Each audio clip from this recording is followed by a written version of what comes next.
আসসালামু আলাইকুম বিয়স। যেই ফুলগুলা দেখতেছেন এই ফুলগুলা শীতের সিজনের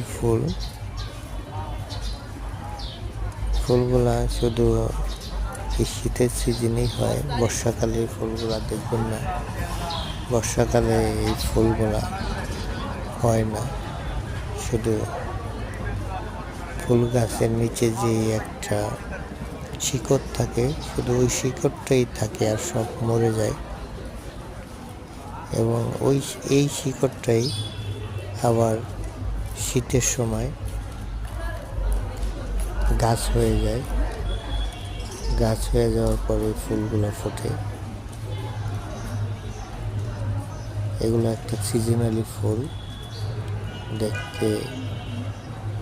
দেখলে মনটা